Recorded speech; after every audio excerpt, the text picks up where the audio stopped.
welcome to the 1878 FM podcast. It's a full house this week, just how we like it. Me and Pet joined by Sam and Dave for this episode, if you want to call it that. There is only one. It's definitely called an episode. It is an episode of something.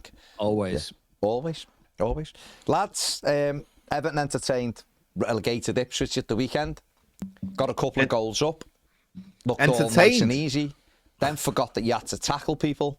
And all of a sudden, it ends up in a 2-2 draw, which was very disappointing for the penultimate game at Goodison Park.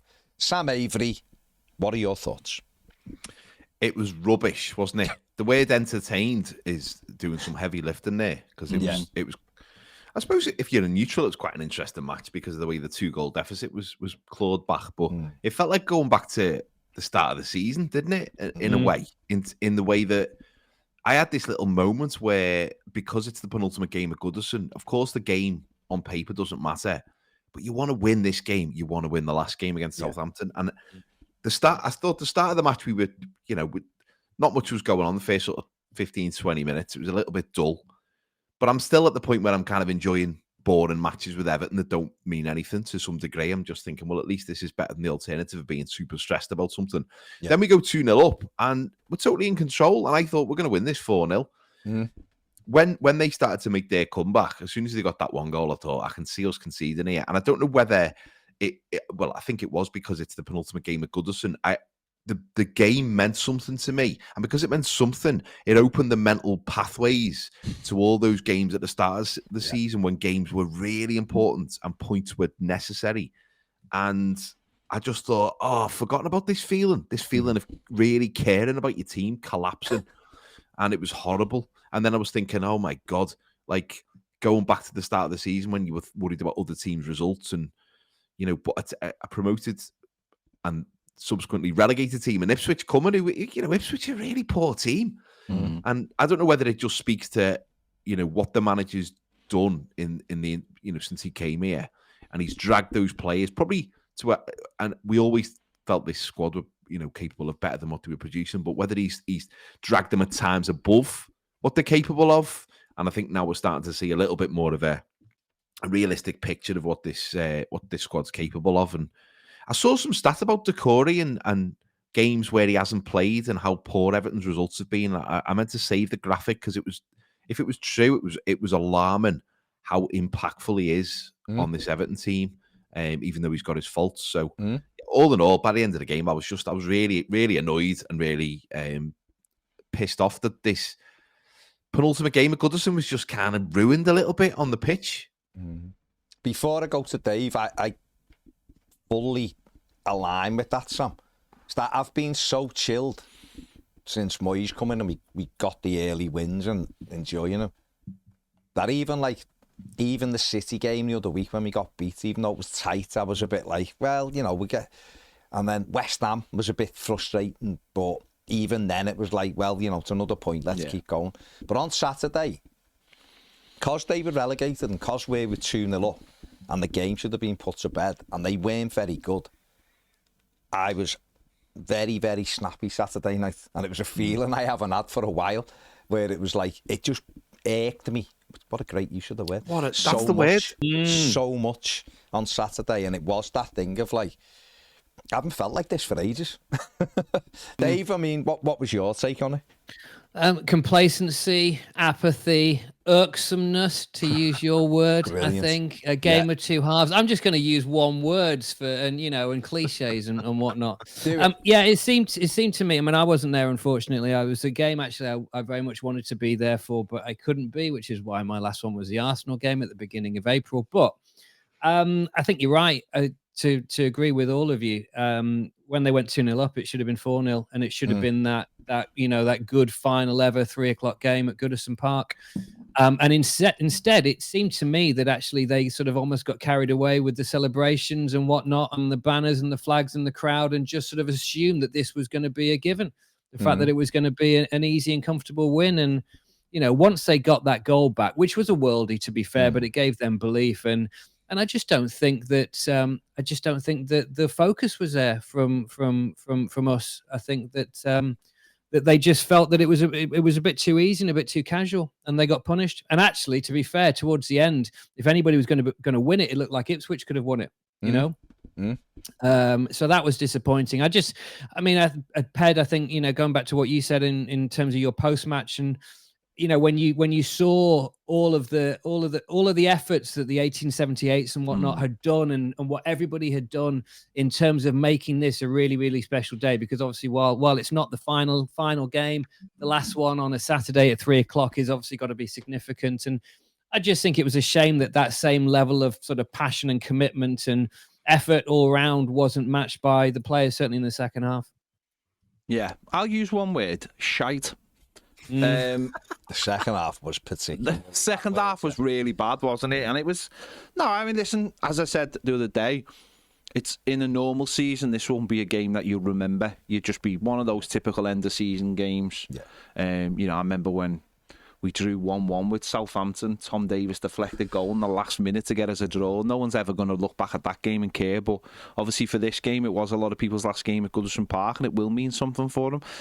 And it just listen, in the grand scheme of things, does it really matter? Probably not, but it would have been nice, wouldn't it, for those people? As it will be, it'll matter if it's the last game only. It's Southampton. If we don't pick up those 3 points, it'll be slightly embarrassing. Well, let me ask you about that. We couldn't theoretically handpick a better game to go out from, could we? A relegated team, that they are dreadful. I mean, even Leicester scored a goal at home against them at the weekend, which they hadn't done since December, and kept a clean sheet. That game on paper, Everton should dominate, and it should be 4 or 5-0. But are you nervous now about I'm not nervous, because there's no point being nervous, because there's nothing actually on the game. But I think Everton have got to be on it for the entire game, like they weren't for this game. And maybe that just shows again where the holes are in the squad, of not having enough players who can see games like this out and don't have that level of professionalism to see a game like this out. Dave mentioned there the goal was a worldie for the first one, but it could have been stopped. I thought it was midfield could have got tighter, and the second goal was really, really poor. I know we had a man down on the floor, but we were covered in all areas, really. Players just jumping in left, right and centre rather than just doing the jobs. And it's up to them to not let that happen, because otherwise the end of the season is falling into a situation where could very easily get away from us in terms of the results, and we don't want to finish the season like that, especially with everything that's going on. So there has to be a little bit more steeliness, I think, a little bit more character from some of the players to say this does matter. This matters to all those people on the terraces, these games. So, but it's just going to say the home record this season is appalling. It's absolutely appalling, and I'm sure you lads have seen another stat. It will be the worst ever season at Goodison Park, no matter what, which tells its own story, doesn't it? That's humbling, that.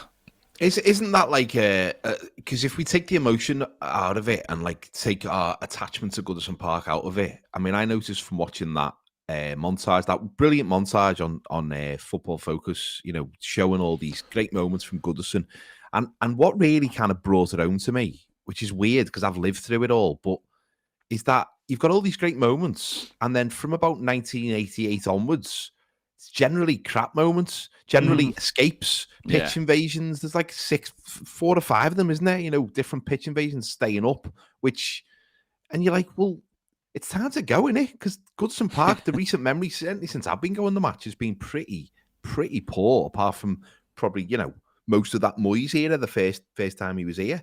And as much as I'm going to miss Goodison Park, one thing I'm not going to miss is watching away teams equalise late at the park end, because that's a part of me memory that's so entrenched with the ground. It's horrible, and it happened again on Saturday. No, I think you're right. I mean, the pitch invasions and all that, you're always going to get that from pure relief, aren't you? Because of what you could lose. But they have been few and far between. I mean, we're doing a series at the moment, and Sam, I don't know whether I'll just invite you now while we're doing it, whether you want to come in for and do one of these only 20-minute video or whatever, just about Goodison. So if you wanted the invites, Dave, the invites obviously to you, but you'd probably be in the Redmen studio and wouldn't tell us you were here. So, you do whatever you need I mean, on a horse. with his horse. Yeah. Visiting tips. And there's a tip not that far from here if Dave wants us to take David. There you go. I can go somewhere different. Although, there you go. Would I need proof of ID? No, you'd be all right. That's good for Sam. Okay, You can do two things at once. Two things at once. No, but just all joking aside, but the invite's there, Dave, if you are ever up here, of course. Oh, thank you. But Sam, definitely, because you're a bit closer, it's obviously a bit easier for you. But if you fancy it, let us know. Yeah, I'd love to, thanks. Having a chat with people in it. We've had a couple of lads in this morning, and it's when you start talking. Obviously, me and Ped are I'm a bit older than Ped, but Ped's a bit older than other people we've had in. So when we're remembering great moments at Goodison, that winning a league title or whatever like that, but talking to people who are younger, it is sad how it refers back to like Crystal Palace or Gareth Farrelly moments. Well, there was a montage on BBC on Football Focus, and I've seen a few montages, and it's when people are saying things like, the early stuff's obviously all. You can't, obviously, you've only got so much footage to use of Everton when they're successful. Let's be honest with that. We have to say that ourselves. So all that latter footage, like you were saying then, when you hear people going, Everton will once again be a Premier League team, and it does. No. It's like it's horrible, isn't it? From the outside looking in, if you were watching that, you'd be like, well, that's not much to write home. In fact, there was a piece of commentary, and it made it sound like we were being promoted.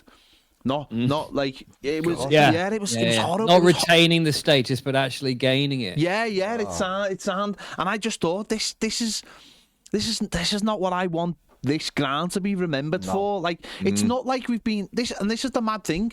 We've had 3 years, and we all know as Evertonians what the circumstances are. There's a deeper thing. There's building a stadium. There's an owner. There's COVID. There's a war that's affected this club more than any. Yeah. And it's before that there was only 2 relegation battles, 98 and 94. But to the outside, it almost feels like all the work that was done, certainly during the Moyes era, that was being lost because they were 5th place, 6th place finishes. All right, to the outside world, they mightn't have seemed like they were amazing, but all that hard work seems like it's just been put to one side, and all anyone wants to talk about is last day survival, and that's not the story of Everton. It's certainly not the story of Goodison Park, and that's a sad legacy that the media are using, and that's the perception for anybody who's sort of 40 or below, isn't it? Yeah, and it's sad because anyone watching during, when Moyes was first here, I mean, we were basically Aston Villa are now, weren't we? Yeah. We were kind of pushing on the top 4 or 5. Yeah. And we looked strong, and we weren't scared of anyone.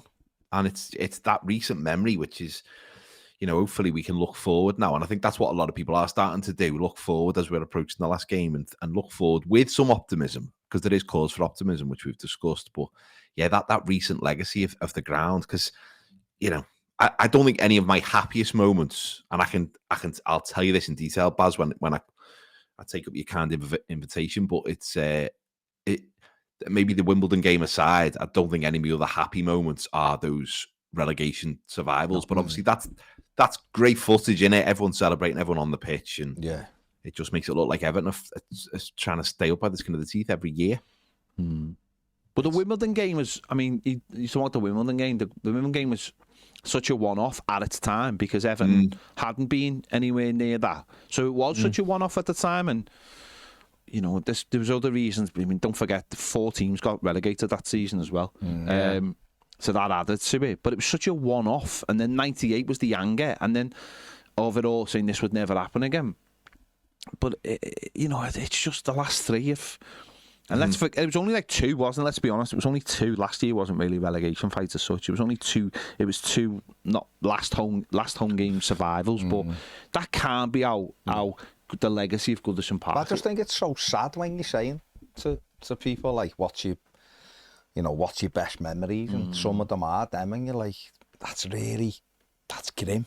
And it shouldn't be, should it? Because I mean, but the flip side of that is there's memories attached to Goodison Park that have nothing to do with like big nights or they're just like you could and other people mightn't understand that, or but Ped, I say to you, sorry to jump in, but just because on that point, massive, I've seen Bayern Munich, I was there for Bayern Munich, I've seen Ed there for QPR, which is Was it yesterday? Yeah, was yeah. It today? Yeah, Whatever. It was yesterday, 40th wasn't it? 40 anniversary. years anniversary yesterday when we won the league with QPR, and I've seen 80, and I've seen us win stuff. But the most visceral memory is what we were talking about last week, which is Zoom, Fat Larry's man, Yeah. and Dion Warwick. Why do you have to be a heartbreaker? Those moments to me are Goodison Park. I mean, again, I said it last week, but how the bloody hell was someone smoking cigars in the lower Bullens, by the way, which is a frigging barn? You know what I mean? Maybe they asked for a Mars bar. That's what it was. They give them a cigar. There, to me, those moments are more visceral than what Bayern Munich is. I can remember Bayern Munich. I can remember everything about it. But that moment is there when I hear a song immediately. I have to think about the Bayern Munich game and getting off school and going to the game, or the QPR game, being with my dad and my brother or whatever. They're great moments. They're unbelievable moments. But as a kid, they're moments I thought would last forever. I thought Everton did this every other year. And I know now they don't even do it every 10 years. But are you saying then that it's just more about the whole, the experience, the smells and the sights, and just being there and almost? What would yours be, Dave? What would you can say? Yeah, was at that game. I was at Newcastle when Dave Watson scored, and we got to Ellen Road for the semi-final. Or I was there when Tim Cahill whacked the second in at the Gladys Street to secure the Champions League. That kind of thing. But what if I tried to ping you to one memory, one emotion? What would it be for you if you're just sort of digging into your memory box now? You know what I mean? It might be a game, it might be a goal, it might not be, but what would it be to you? For me, it was just being there, and because I couldn't be there every week in, week out, just in terms of geography. Yeah. But it was the whole match day experience. I've sort of spoken about this before, in so much as that, there's a time when I was lucky enough, I got asked to do the lounges and stuff like that, and I sometimes used to come along and do 10 minutes in the lounges or whatever like that, and as such, they'd kindly invite you for a meal beforehand, but it was never the same, and I always felt ungrateful because I almost felt like it was, and this I think maybe sums it all up, because I almost felt like it didn't count as going the match. Okay. Because I didn't do all of the things that were part of that day for me, as in I didn't park where I parked. I didn't see, the main thing for me was, it used to be going into the Spello, right? Well, no, first of all, it was getting a copy of When Skies Are Grey and sticking it in your ass pocket, folded up, from the top of Bullens Road. That would be the first stop, right? And then it was walking down Goodison Road and then going to the Spello and walking in there. And then I'd see my cousins, I'd see my uncle in the corner, and it was just a great opportunity to have a little look round and then catch up with family, have a quick beer, stand outside, whatever, see somebody else that and then that whole thing of, sort of looking at your watch and it getting to 1:45 and thinking we need to get in now, etc., etc. It seems like in the old days, just paying £8 or £9 on the turnstiles because it was category A or category B, and just having that change in your pocket. It was all those sort of things. And far more important, those for me, than any actual particular game or any particular goal. Do you know what I mean? It was just just being there, and just, I don't know, just it was the day out, and that was something that I'll never forget. And I think that was the thing that was I found difficult on the last game for me, for the Arsenal game. It's just that sense that I would never ever do this again. And you don't necessarily take it all in terms of the sights and the smells and whatnot, when you know that, well, there'll be the next one, and there'll be the one after that, and there'll be the one after that. And it was just that realization that it wasn't going to happen again for me. I still find hard to take, and as I said, it was that moment of looking out on the pitch as I realized I was going to turn the corner behind that old boy who was going down the stairs slowly, and then as I turned the corner, that was going to be it, because I wasn't going to see it again, and that was something that I hadn't prepared myself for. So it's just the day, it's just being there, it's just to be honest with you, win, lose or draw, because it I was going to say it doesn't matter. Of course it matters. But what I mean is you being there and you being part of the family and you having that debrief afterwards with your mates or your cousin or your uncle or whoever it was will always be the same, whether you've won 3-0, got beaten 3-0 or drawn 0s each. Yeah. I totally agree with what you're saying there, and a lot of memories are just entwined with going the game and there being nothing on the game, or like it just being. I just think what the problem is. It's become such a thing in the last 2 or 3 years, maybe a little bit longer than that. Is like, and we feel that when we're in here, is like every game has so much on it now that you don't get that time to soak up games or just enjoy.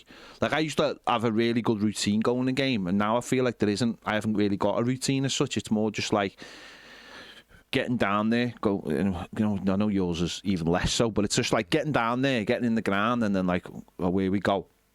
Right, and I'm sure a lot of people still do have that routine of like, let's try and enjoy the day, but the days become so much less enjoyable for me because of the stakes attached to it. Yeah.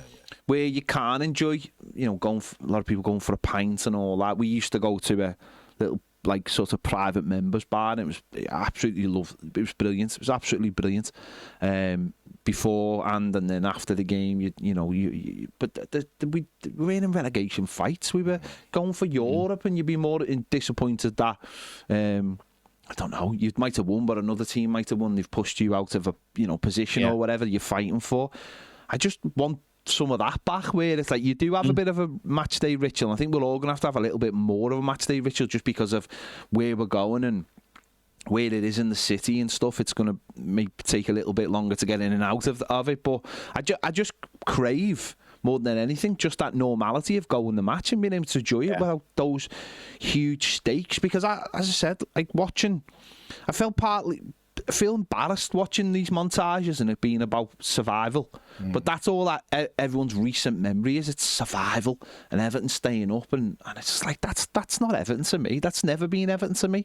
Bar a couple of years in the 90s, and as I said, the recent history looks like that way, but that's not Everton to me. And let's just hope that's what we can get back to and start making decent memories of just going the game, so that like when Sam takes his lads the game or whatever, it's just about enjoying the game, and you don't even remember that scoreline because it's more about what goes on before and after. Because as we've all said here, it was always about just going the game and what you did, and maybe it was an opportunity to go.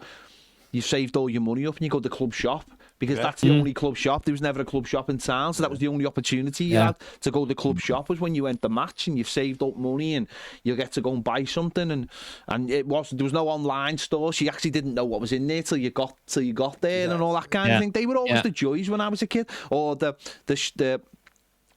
stalls with the scarves and the badges, getting a match day badge and see what new badges they had and all that kind of thing. Have we ruined it? Is it ruined because of technology? And the reason why I say this, and it's never going to go back, and technology's fantastic. We're literally using technology to do this, and it's amazing. But we have lost. And I guess everyone will say this. I'm sure people who, my granddads would have said this when, whatever. But all of that you're talking about is all amazing memories. It's like things that couldn't touch. And I applied that to football. I was at the game last night. That was so pure. In the Champions League semi-final. 2 teams just having a game of footy. It looked like proper football. And I'm having a conversation with a couple of people involved in football and a couple of my other mates. Like, the Premier League's crap. It's terrible. Yeah. It's terrible. It's because coaches have ruined football. Pep Guardiola, as much as I love him, has ruined football. They've dissected it down to everything, right? And everything's robotic. So that's the product on the pitch. There's a really funny video I saw on Instagram, and it was like wingers in the 90s. Yeah. And it was like the get to the byline and the cross it in. Then it was wingers in the 2000s, and they'd be step over, then cross. And then it said wingers now. And they get the ball, they go forward a bit, and then they pass it backwards. That's kind of like the keeper. Do you know what all of it? Sorry, I was just going to finish it. So all of that, I've like lost that, and last night I felt like the last 2 weeks I've watched those 2 teams and felt like football was like that, right? But then with the other bit, like you're saying there, all of that thing of going the game and not knowing like what's in the club shop and not knowing what's that and not knowing the half-time score. It's all that little bit of a mystique has gone. Even with players, I you know what I'm like with players. I watch everything and read the data and all that. But sometimes I do think Wasn't it great when a tournament just come up and you didn't know half of these players and they surprise you? You know. Do you know what a real part of it is? I think, Sam, you might be the best person to answer this, but everyone... The ball question? No. Oh. Everyone... The other part of it was, everyone's in such a rush, though, now. Yeah. That I also think that's part of, like, going... It's like... And I think us four are actually uniquely in our own places to you know, Sam has gigs...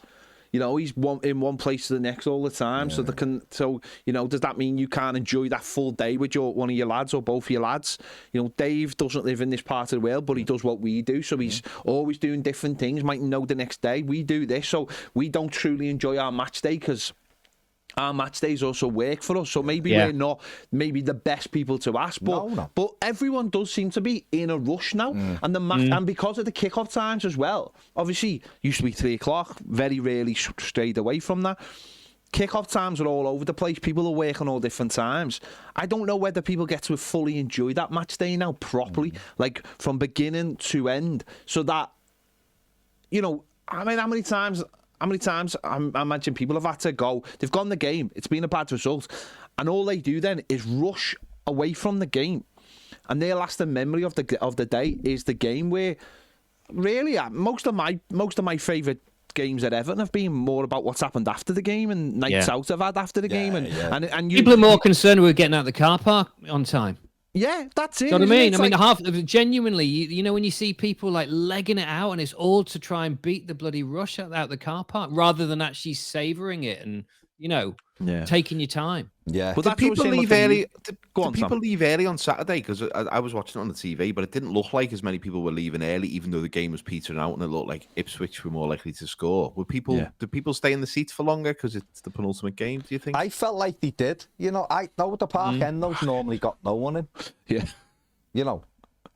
Park End's got a lot of questions to ask, haven't they? No, but I thought there was a lot more people in by the end of the weekend. So I think you're right. Because I think if that was 6 weeks earlier, I think it would have been... But that's the thing about the new ground. I don't know whether that's going to make it worse or better, but I really hope people start looking at it and go, you know what? Mightn't be as easy to get away, so let's have that extra half an hour at the ground and let's have a chill, let's have a coffee and a drink and just, you know what? Take 5 minutes to have a think about what that game was, have a chat about it like we all used to, rather than getting on the internet and raging about it or raging about the person who's raging about it, and maybe find those match day rituals that I think a lot of people have lost, where you do just decompress, and by the time you get home you're not even that arsed about the match. You are bothered, but you know what I mean, you've got it all out your system. You've got it all out your system. I think a lot of that's gone in football. I don't know, maybe we're not the greatest people to talk about that, but you want to get it out. You get out your system. You know, I've been at loads of games where, like, well, you know, when I was younger, where you go, I need to have a pint after that. I need to have a pint and get that out my system before I go home. Because if I go home and I've got no one to talk to about this game, I'm going to go stir crazy. So I need to go to Boozer and have and then within an hour you're just having a laugh and joke about it. You're not even that bothered. I think a lot of that's gone out of football. Because, as you said, you're seeing people edging away to get away. You know what I mean? And when I was a cab driver and Liverpool, you get calls to go to Anfield 10 minutes before, because those people knew if they didn't get out the ground 10 minutes before, it was an hour extra on their journey to try and get back to the city centre. Now, I don't get that myself. If you go on a match, savour it, enjoy it, take it all in. Yeah. But people have got to get onto the next thing and the next thing and the next thing, and it's like, we need to slow down a little bit. What will you take away from Goodison? Well, not me fucking seat, I know that. £100 for half a seat. Do you know what? I had it all planned out. I had it all planned out. You had one of those tools. Have you been loosening it for the last six games? Honest to God, like the Swiss Army. It was like the Great Escape, digging the Shawshank. I was putting little Betty Grable or whoever, I don't know, in front of me chair so they didn't see the screws. No, I had it all worked out. My chair, Mrs.'s chair. I was going to get the metal bracket, and I was going to put the chairs up in the you know, in the garden, and not a proper garden, you know. Yeah. And I can't even if I paid for it, I can't even do that now. No, because you only get the back. You only get the back. Half of it. What did you do with the other half? Rubbish. I don't know. Sell it on the internet, on the dark web. That's a different thing. Anyway, there you go, Goodison. One game to go, 90 minutes left, that's all. It did hit home, I must admit, on Saturday. There was 90 minutes to go, and the people, even Barry Williams, who sits behind me, is a big fella, and was like, come on, we've got to have a picture. And like that. Hang on. Sorry. What does being a big fella? Because you look at Barry. Why does being a big fella? You hadn't let me finish. Go on. So it was a big Baz, you know what Baz is like? Yeah. He was very emotional. At the so being a big fella stops him being emotional? No, but you've got to know Barry to know that. You know, we all know him now. He's a big fella who's got no emotions, lads. Well done. He hasn't actually. He's the case. To know Barry is to know Goodison. He's emotionally dead. He throws the one-liners out. And obese, apparently. No, you've just said he's about 3 or something. He's a big lad. And he was remote. And then that makes you obviously start going, all right, lad, you're making it dusty in here for no reason. But I know that was crap. I know George Hurst shouldn't be scoring because Jake O'Brien didn't jump, but come on, don't make it dusty. But and you see that, and then you do start going, 90 minutes left with these people around me, and that's it. And it did hit home. Anyway, to lighten the mood, Dave, you weren't on it last week. On the podcast last week. Yeah. But we had seen images of you basically climbing inside an engine on an air that's what it looked like. You had a high vis on, and it looked like he was in an airplane engine, didn't he? It was Cathay Pacific or something. So can you give us a little bit of clarification on why you were on a runway? Yes, absolutely. And also it explains my absence last Wednesday. Yeah. So we as in the company that I work for, we're doing a filming job for a company called Donata, who are a ground services handling company. A very large. The best. One of the very best. Sure. The very best. So if I need my ground handling, I always go to them. Yeah. That's it. They're the ones. So they're in charge of everything that happens to that aircraft while it's on the ground for 2 hours or whatever. So from the food to refueling to all the cargo to all this kind of stuff. So anyway, so our job was to spend 2 days there filming their operations in a kind of inside the factory kind of way, but less Greg Wallace, if you know what I mean. So the first day, I'm just talking in terms of style. Of course. Just in terms of Greg's particular style, nothing Let's else. not mention the ground handling. Sure, yeah. And it's not hard, it's al dente. Al dente. So on the Tuesday, we spent the day at Heathrow Terminal 3, and we were filming this particular Cathay Pacific flight coming in and all of the different things that would happen to it while it was on the ground. So that was all the shots that you saw on Instagram of whatever. And it's a beautiful day and out on the airfield. And then on the Wednesday, we spent the day inside one of their big cargo hangars, which is why you saw less on Instagram, because having been outside with all these planes flying around, then being in a big warehouse with a load of forklift trucks wasn't quite as, it was still interesting, don't get me wrong, but it wasn't content. What bonus content? It was integral, actually, to be fair to the film, but it wasn't as visually stimulating for an outside audience as I felt that Tuesday's stuff was, which is why that didn't get covered in the same amount of detail. And that is essentially why I wasn't here last week. Thank you. Brilliant. We needed to know. We had a discussion about it. We marvelled at your wearing of a high vis. And how did I look in the high vis? Did I look good? Thanks. Fetching, very. You look fetching. You look like you could work in a tip as well. One of the best I've ever seen. It was one of the best displays. In fact, of a high vis. I never thought about that. If I'd worn my high vis to the tip on, when did I go? Was it Sunday? Monday, I think it was. Monday, yeah. Yeah, when I went to the tip, I should have worn my high vis, and then I could have walked around with a different level of authority. I could have peered over people's shoulders like they do. You know, when you're sort of like thinking, "Are you putting it in the right? What's in there? Sorry, what's that?" Yeah. Funny enough, just while you mention that, I remember early 2000s. I went to an Oasis concert. This was a tip at the Reebok Stadium, as it was, and as it will always be. And we parked within the car park. Yeah. So when we're leaving, obviously we're in this car park. It's a shock. Everyone's going out at the same time. I worked at the railway, and it was like almost compulsory that you had a high vis in the back window. Yeah. So you basically you could park uniform. You could park anywhere. On the railway if you had the high vis in the back. So my mate got the high vis on, and literally just put the high vis on, and then started moving all the traffic out the way, like in an Italian job style, so that we basically created a path for us to move out of the car park, and we were out the car park in 5 minutes. It was one of the most genius display of high vis wearing until Dave, of course, that I've ever seen, and it was incredible. And anyone, and I've done it many a times, who's gone and parked at the Reebok. Knows you weren't getting out within at least an hour. At least. And this was 5 minutes. So that's impressive. It was tremendous. And I think that was probably the best display until Dave.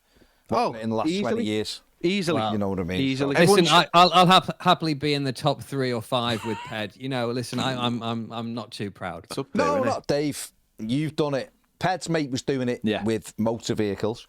You've done it with aircraft. And also he was also very drunk. Fair play. We'd just been to see Oasis. He was massively drunk.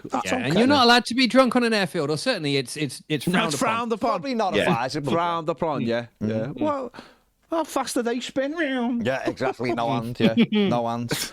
Everyone should have a high vis and a lanyard in the back of the car for emergencies. Of course. And a clean pair of underpants and maybe a toothbrush. Always. And a go bag of cash. But that's enough about what's in my boot. A lanyard. Have you ever tried to get in anywhere with a lanyard? If you wear a lanyard and you walk with a level of confidence, people just part like you're Moses near the Red Sea. It's wonderful. Part like cars at the Reebok, apparently. Sounds like a rap lyric. Yeah. They do generally call my mate the Moses of Bolton. Do they? Yeah. Is that what you're known as? Yeah. They pronounce it Moses. Moses. The Moses. I mean, is there anywhere where you would you have the not to go back to Reebok, obviously you can go there anytime. Is it? Tough sheet now. Tough sheet stadium. Tough sheet stadium. But it will always be the Reebok, Moses, of course, like it will always be the Echo. Would you ever have the bollocks to throw a high vis on in a situation or a lanyard and just try to blag your way into something? Well, do you know what you need to do? I mean, it's easy these days because if you're in any kind of like festival environment or something now that because in the old days, if you had a camera or something with you, then you could pretend to be filming. But these days, it's so easy to be an influencer. All you need is one of these, right? Yeah. So you just need to be filming yourself and walk with confidence as if you're doing a live stream or a live broadcast, right? You can do that yourself because this is all you need, and then you can get anywhere. Because people just assume that you are a live VIP doing something and they're not going to stop you. Right, well, I'll see you at the Southampton game, lads. Yeah, absolutely. Coming through. It's better to be a live VIP than the dead one. Always. I would say. The other thing is, I mean, I've actually got an Everton lanyard. High vis. Have you? Everton photographer high vis in my house. Collector's item. So why don't you throw it on and throw a lanyard? Because we've got Everton lanyards. If I wore that and just walked out with a chair under my arm, no one would say that. What would they say? You could be one of those people that lies down on the side of the pitch in that slightly awkward way. You know, in the way they lie down like that. They never look comfortable, do they? When they lie down, they look like they're posing for a calendar. Yeah, they look really odd when they're lying down. What I find never attractive. It's equal to calendar girls. Could do. Why don't they take the kneelers? You know, the kneelers that you get in your garden. Yeah. You should take them for, their elbow, because they are lying on the elbow. It must hurt that. Maybe they've got pads in them. Pads. You know. Here you go. It's when some of them, though, they kind of put the sort of fist on their head. Like Bruce Forsyth. They open the legs a little. I was thinking more like Linda Lusardi, to be honest. Like, they open the legs a little bit. I like it, Dave. Dave just showing us his guns there. He was giving it the owl. Well, whatever. Which way? That. Nice to invade. Nice.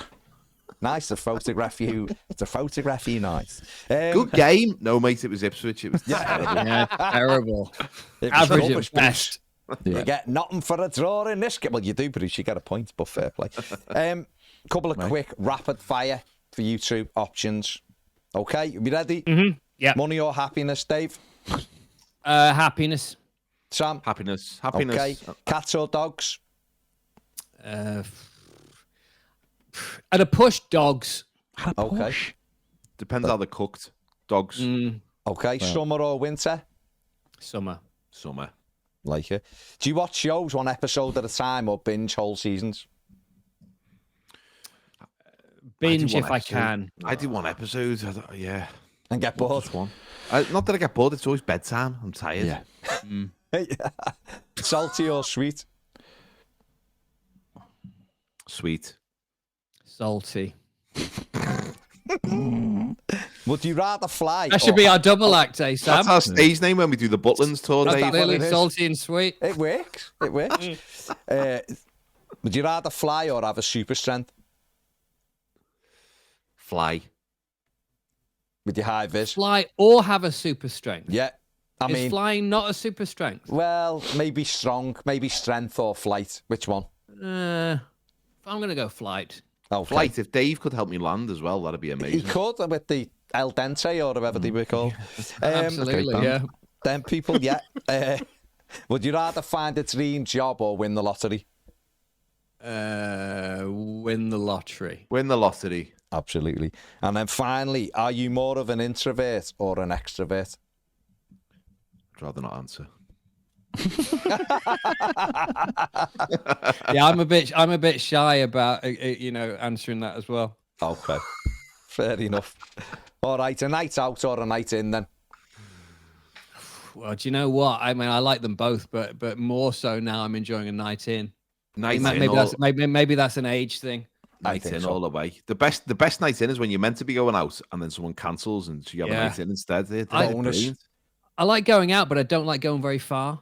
That's the thing. I like to be walking distance when I go out. Right? I can't be asked tubes, buses, taxis, none of that. I like to be dog lead distance from my house. Okay. I don't know what to do with that. Sam, have you got any tickets left for your global worldwide thunderstorm tour? Can't be any. Can't be any. I mean, I think there's a few left. It doesn't start till September, so yeah. But I mean, it's selling very well. Lots of tickets gone. A few tickets left. Last few remaining, I've heard. It is. Selling fast is the other one. Yeah. It's the restricted views that are left. Yeah. It's the... There's a couple of that'll put people off, Dave. There's still a couple of decent seats, couple of dropouts, returns. Returns, yeah. So restricted views. Some have said that they're actually the best seats for my tour. Best ones, yeah. You just get the tones and none of the visuals. It's Mimo, isn't it? Go on my website, samaverycomedy.com. Why would? Sorry, what was that? SamAveryComedy.com. SamAveryComedy.com. SamAveryComedy.com. So you can put the HTTP at the start. SamAveryComedy.com. SamAveryComedy.com. Right, got it. I put comedy in case people aren't sure. Okay. Sure. So Fair play. Fair play. It's Mimo. Yeah. Mimo. Miss it, miss out. Don't you be a Mimo. Don't be a Mimo. And go to comedydave.com for all your latest Heathrow news. By the way, I never realised before I did this job that I never realised when this is a bit of an aside. We don't normally talk about passengers and cargo sort of freight, but no, I always thought that cargo moved around the world on cargo planes, right? You know, the planes that are just like normal planes but with no seats, right? Yeah. And I thought that passengers and their luggage traveled on passenger planes. And I had no idea that all of the passenger planes, obviously the long haul stuff, not like when you were going on an EasyJet or something to Alicante, but all of the long haul stuff has all got cargo on there as well, like several tons of it. Who knew that? I didn't, but thanks. Genuinely. I am massively educated now. It's good. I think we should have a cargo freight section each week. And you could be sitting on above a metric ton of Nesquik. Yeah, absolutely. Yeah, all that. Why wouldn't you? Yeah. Let's Nesquik get there faster. Don't think that works. It doesn't work. Why not? Don't forget as well, of course, if you are loving Comedy Dave, get on Amazon and buy his book, Comedy Dave. Why wouldn't you? Oh, wow. Thank you very much. Still available? It's still available. It's still available? I don't know. Is it? Has it not been pulped? No, I think it's still there. I mean, it should have been pulped. I might buy it and read it and then self-pulp it. Do it, yeah. Or just self-pulp it first. He still gets the money he's not asked. Take a couple of lines out of it, Sam. Last year on Thunderstorm, you'd be buzzing. Yeah. Bonus content from I've got a book on Amazon as well while we're here. Go on, what's yours called? It's called Confessions of a Learner Parent. And it's also, do you know what? It's on Spotify. You can listen to the audible version on Spotify for free if you've got Spotify. So I feel like I've been doing nothing with my life now. You can't pulp audio. That's the trick. That's it. Right, let's leave it there for Sam or Dave. Remember, they've got another book from years ago. Right, thanks, lads. Like, subscribe. We'll be back next week. See you later. Bye.